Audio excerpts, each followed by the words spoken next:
Thank you. Yes, it's nice to be back, everyone. Just a few wee follow-on announcements. Last week, I announced the sad news that Alwyn had passed away, and it's just for those who have been asking when her funeral might be, and it's on Wednesday, the 23rd at 10:20 at the crematorium. Now, I appreciate, because it's been a whole number of years since Alwyn's been in our company, that not everybody might know who she was. She was such a faithful saint, and it wasn't so long ago we had to say goodbye to Colin, her son, who passed away. And but it's Alwyn's funeral on Wednesday, the 23rd. And so, if you do want to know more about that, then please come and see me. I'm meeting with Ray, her other son, on Tuesday to put the details together, and we'll continue to keep you updated in all of that. Thank you, guys. Could we just have the first slide up here? That would be great. If it's connected, it should be, hopefully. Yes, sorry, it could be clearer, the yellow. We don't just do church, we do God. Now, when I wrote that, I thought it sounds a little bit blunt and negative. And what I want to do just over the next few weeks is to explain that. Because we love church because we love God. Of course we do. But sometimes the ministry in itself and the running of church and the being at church can blunt our personal walk with God. And I say that as a leader, I think even as you're in leadership, it can have this effect that you become so distracted by the things that have to be done than the one that you're doing it for. And I just want to talk about that as we prepare. Now, I'll come back to that, and over the next few weeks, I will explain why I want to keep the statement there in order for it. Rob has opened up so well, and this almost juxtaposition where sometimes you can be very, very busy and very tired, or you're not feeling so well, and other times you're just rejoicing in God. And it's not that those seasons are necessarily bad by themselves. It's just sometimes that we've got to just be careful of the trajectory that where we're going, and that we continue to always realign ourselves back with God. Now, one of the verses I'm going to be throwing your way over the next few weeks, and I'll explain why that is. It says, people do not pour new wine into old wineskins. If they do, the skins will burst, the wine will run out, and the wineskin will be ruined. No, they pour new wine into new wineskins, and both will be preserved. It's the context of what I have to share with you is going to be around the changes that are going to more likely take place in our church over the next few months. We're on the cusp of getting the contract signed for our new building, and that's really exciting. I'm careful to say that because the last 3 months have been a bit of a roller coaster legally to get where we are. We're hoping. I'm saying we're hoping, and this is Graham Hutchison's words, not mine. He has great faith to be able to exchange at the beginning of November. So we're really, really quite close. And Graham Hutchison has done it. He's not with us today. He's down south for a wedding. But over the last few weeks, in terms of his legal understanding, he has just been absolutely amazing to help me steer through a very, very, very complicated thing. Clearly, one of the things when I was away, one of the things that was happening when I was away, is I could not help about. I mean, sometimes I would just drive around to the new building and just sit there and stare at the building, loitering. Okay, you only get 10 minutes outside the church, but I did abuse that rule a little bit until traffic wardens came. But just staring at it and saying, well, God, what is going to happen? This is a momentous occasion that we are about to enter into. It would appear with all intents and purposes that our church is about to move into a new phase of its ministry and its church and what we do. There are so many things that are swirling around my heart about the building. And when you get to see it, I think you're going to be asking lots of questions as well. What can we use this building for? And we have two key sets of groups in the church: the eldership, who are trying to keep an eye just on the spiritual direction of the church and the pastoral care. And then we've got another group, the building committee, and they're looking at costings and architecture and buildings and planning. And we've been trying to work together. So I'm not speaking in behalf of either of those two groups, but I can't help dream about the building. And there are many things that we can do with the building that we haven't physically been able to do while we've been in transition. And I say transition, not just here in the hotel, but even in the school. And when we were in the school, we did have a slight advantage of having the offices, which at least gave us a base. But what are the things we're thinking about? A drop-in centre for people just to come and chat to us. A dedicated prayer space. Prayer spaces have really taken over the 24/7 movement. And just to have a dedicated room that's totally set up just for prayer, just to go in and sit with God. Mother and toddler groups, a drop-in cafe, a worship centre, counselling and mental health and well-being for people to come and get advice from us. And even if we might not have the professional capacity to do that, at least to be a bridge and a link to redirect them and help them. A youth centre, somewhere where our youth can gather and to begin to become just an amazing ministry represented here in the city. A recording studio, creative arts, church meals and events and teaching classes for discipleship and men's ministry and ladies' ministries and all sorts of stuff.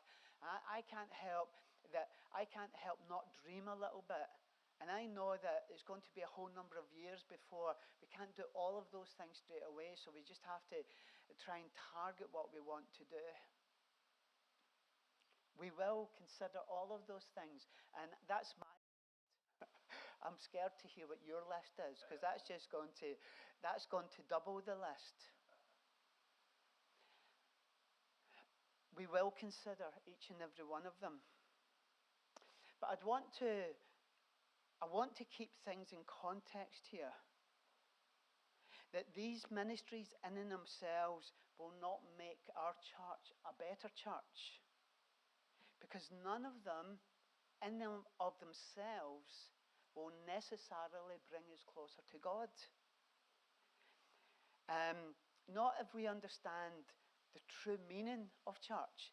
The ministries are a byproduct of who we are. They don't define who we are.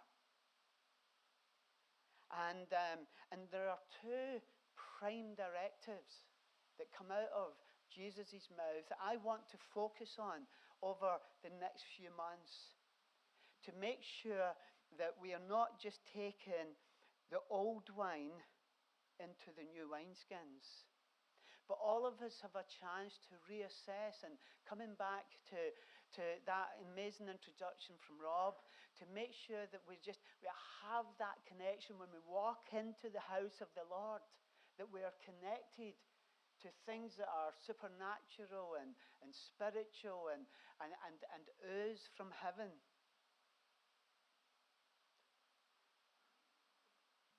Jesus replied, "Love the Lord your God with all of your heart and soul and with all of your mind.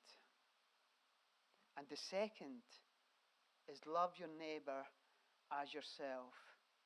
All the law and the prophets hang on these two commandments." I don't have a lot of slides for you today, and this would be my first talk. It's not necessarily an extended talk. But whatever we do in the future, whatever we do. And the sky's the limit, folks. But we must never lose sight of this. We must never, ever, ever lose sight of this. Because these are the two greatest things that we can do. And having a building doesn't change that. That comes from the Spirit of God. That comes out of not what we do, but who we are as a church. So I'm just going to, this morning, just take those two and just break them down a little bit for us. And then what we'll do is over the next few weeks, we're going to look at how we can just keep an eye on things as we prepare for this big move. I believe, and you have to appreciate that I've been around for a wee while now as a pastor, and I've seen people just burnt out by church. I've seen people tired. I've seen people just, become a little bit disillusioned by that. And that's a concern for me, because in one hand, I'm saying to people, I need your help. But on the other hand, I can also see the damage that could do by those individuals just getting burnt out and doing too much and losing family time and losing that sense of intimacy with God. And people can become disillusioned with church because the focus is on the church rather than Jesus. Instead of giving time and place to deep spiritual longings, it's replaced sometimes with the busyness of life and ministries. And I'm going to create a contradiction over the next few months, because we will have to function in ministry. How can we do that and not lose sight of God when we just feel tired? And it's not just church life that can make us tired, because all of you in professional capacity, the pressure is on. It's longer hours and less appreciation, and the stress on families and emotional and mental pressures that are wrapped themselves around us, and sometimes we just feel we're in survival mode. So I'm not blaming the church for all of this, but how can we keep close to Jesus and make sense of what we really want to do for the best for his kingdom? I believe with all my heart, and I say this for our church family more than any other, because that's where I'm here, that people genuinely want to be close to God. They want something that's authentic and something that is more meaningful than they might experience presently. It's a great thought. Either presently, the present, or the promise. Sometimes we're living in the promise. Sometimes we're living in the present. But often those deep desires, as the deer pants for the water, so my soul longs after you. So in one side of our heart, we have this longing for God. But often that longing can be preoccupied by the busyness of life and by the distraction of broken relationships. And sometimes that feeling of not quite feeling appreciated for who we are and what we do. And a desire to spend more time with God evades us. And to worship God, just to be able to sing in his presence and have time with him alone. I say sing in his presence. Just before my son left, he pulled me over. I thought he was going to have some spiritual words. He says, "You really are terrible at singing."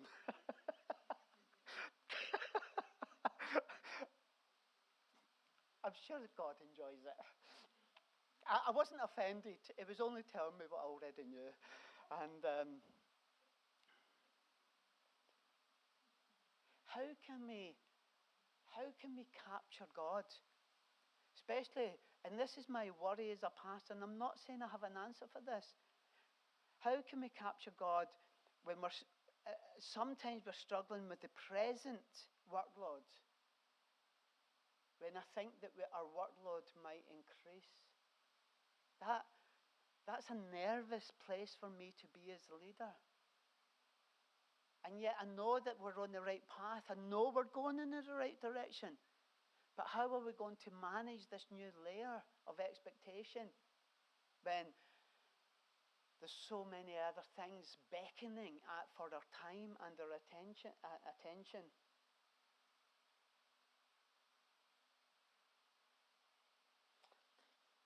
This is not true for everybody.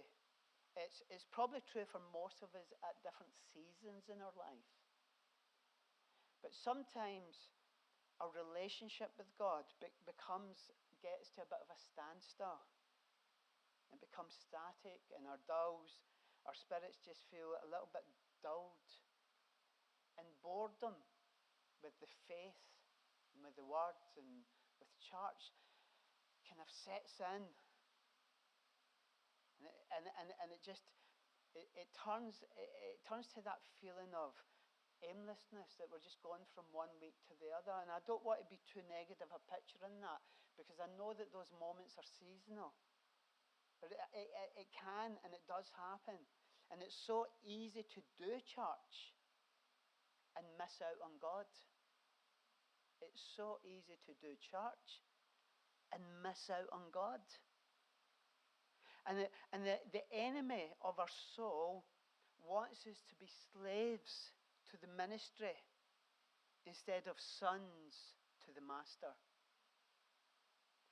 And I don't have an easy answer for that, apart from you being able to have a conversation with your Heavenly Father about that. And for you to realign your understanding of not what ministry is about, but who it is for. Because it's only when we know who we're doing it for does that turn that despair into delight. The church is not about how many chairs are filled, but fundamentally it's about how many lives are being transformed. And so there's a much bigger, more important thing going on than just us getting a new building, but actually becoming the people of God that He wants us to be.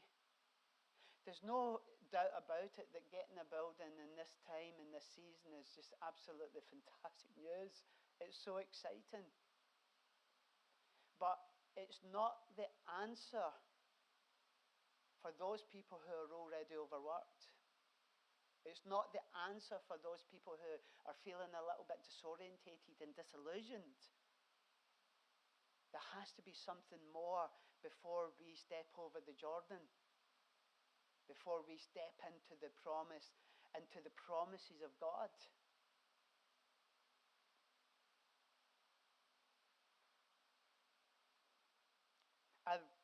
I'm going to speak personally here on just in a sort of general sort of view of my times of happiness and unhappiness. But most of my frustration in life stems from how well I'm connecting with people around me. Our relationships with one another, when things are out of sync with a work colleague, a family member, a spouse, a Christian brother or sister, that any of those relationships that are out of sync can have an incredible effect on us. We're out of relationship with somebody at work. It totally destroys how we view work. It totally destroys our enjoyment at work. In a family setting, when we're not just working together, then it dulls our relationship. And I'm speaking personally and generally. When we come to church and we know that somebody has fallen out with us, and it's hard to walk through the front doors knowing that that's happened. And just like a prism, how a prism can bend the light away from its original source. Broken relationships distort and weaken our relationship with God. We are first and foremost spiritual beings. And then secondly, we are relational beings. It is not good for man to be alone. That was not just about, Adam needs a wife. It's about Adam needs wholesome company of people around him who would encourage him and support him and carry him and pray for him and be him. It wasn't right that Adam should be alone. Because God said, let us make man in our image, because God fundamentally is a relational being. And so when things are out of sync with those around us, then that distorts our view of what we do and who we do it for. The strength of the church will depend solely on the strength of the individual and the collective spirituality of this fellowship.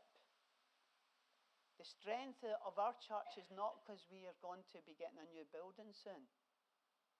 The strength of their church is embedded in our relationship with God and who He is. People do not pour new wine into old wineskins, and if they do, the skins will burst and the wine will run out and the wineskins will be ruined. They pour new wine into new wineskins. I'm not just asking that we move into a new church. I'm asking us to consider what is church.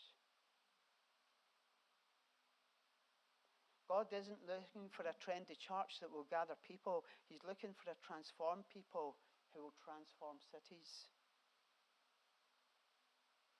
Sometimes we're overwhelmed by church and underwhelmed by God. We need to realign our lives and the church and our church to the magnificence of God, fixated on His majesty and in love with His being. And we need to move from a drudgery and busyness to the delight of His presence. Mark Pugh, our new General Superintendent, who's only been in office for about 3 to 4 months, has called the Elim movement to enter into a time of consecration. And I will be tapping into that message now that I am back, albeit 3 months late. Thomas Merton,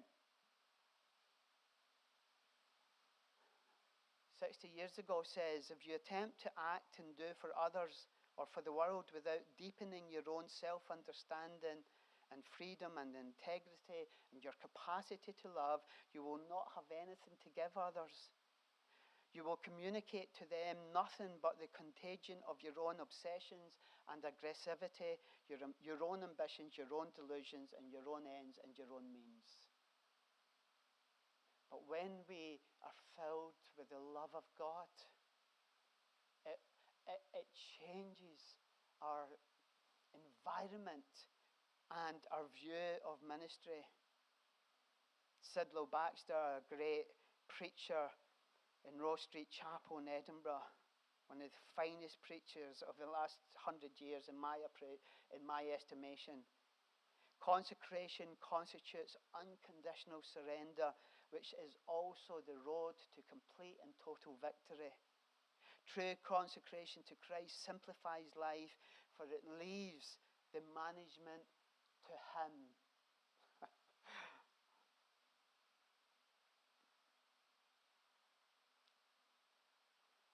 It's a call to come closer to God. It's about reassessing our own prayer lives. I'm not doing this to get more people to the prayer meeting this week. I'm doing it in order, and it might mean that for some folks, but I'm doing it for us to be able to just evaluate where we stand with God and the pressures that brings. And I've said before that without prayer, our church will be built on program and meetings rather than the divine structure of God, on the divine structure whose architect is God.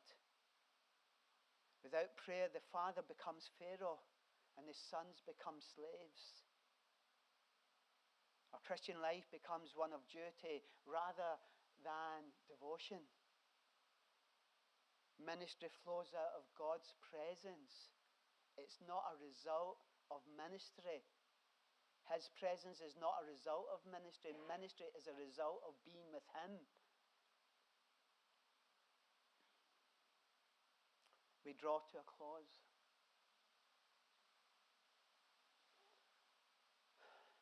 So this is the word of the Lord to Zerubbabel. Not by might, not by power, but by my Spirit, says the Lord. I know there's much to do, but I don't want our church life to be centred on buildings and services. I want it to be focused on the wonder of God and the love of Christ in our hearts. We don't want to take what we have over to Monkgate. We need new wine and new wineskins. Listen to what Jeremiah says. If you have raced with men on foot and they have worn you out, how do you expect to compete with horses?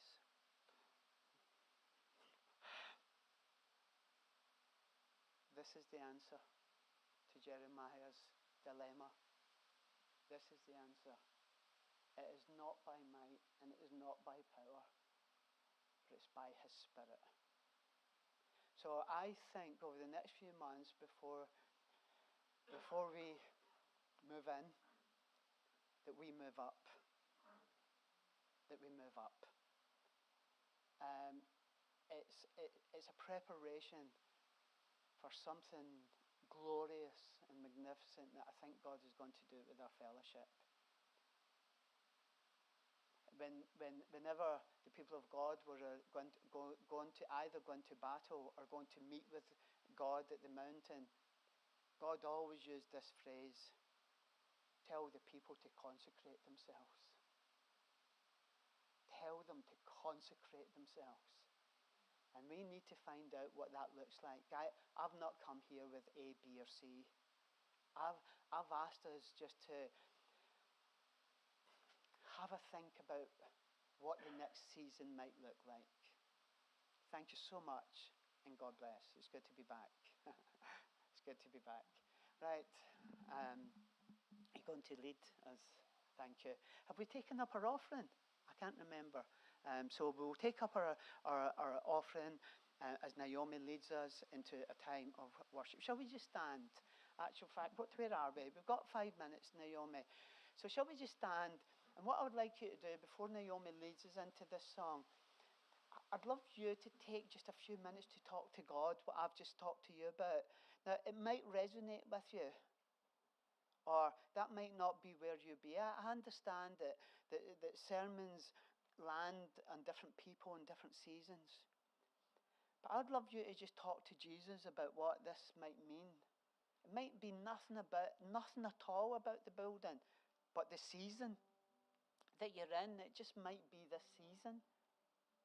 What that might mean for you and for I. Got a phone call from someone in the church. I won't embarrass that person yesterday, the day before. And he says, I just want to draw closer back to where I should be, Paul. I just want to realign my lives to what I know is right. And that really encouraged me to hear that. That was before the sermon. And God is good. Let us enter into the gates of the courts of the Lord with thanksgiving.